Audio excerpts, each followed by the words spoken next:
اللہ پاک نے حضرت جبریل امین علیہ السلام کی طرف حکم بھیجا کہ اے جبریل اس بستی میں جا اور جا کر اس بستی کو تہس نہس کر دے، اس کی نیچے والی زمین کو اوپر ڈال دے، اوپر والی کو نیچے ڈال دے۔ قال فقال، حضرت جبریل امین علیہ السلام نے عرض کی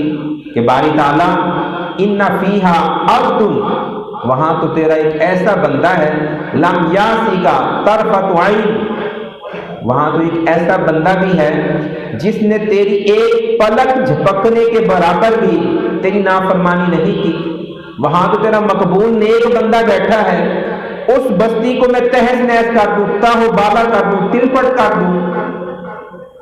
تو اللہ پاک نے فرمایا کہ ہاں اقلب علیہ وعلیہم، جا اور سب سے پہلے اسی کو غرق کر، اسی پہ بستی کو الٹا۔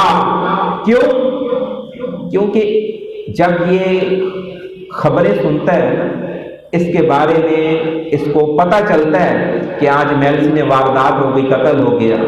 آج پتوکی میں واردات ہوئی، قتل ہو گیا، تو اس کے ماتھے پہ بل ہی نہیں پڑتا، اس کے کان پہ جو ہی نہیں ریگتی،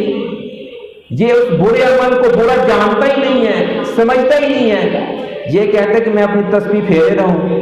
اللہ اللہ کیے جاؤں، مجھے ایسے صوفی کی ضرورت نہیں ہے، مجھے ایسے ذکر کی ضرورت نہیں ہے، مجھے ایسی عبادت کی ضرورت نہیں ہے، مجھے تو اپنے ہمدرد کی ضرورت ہے۔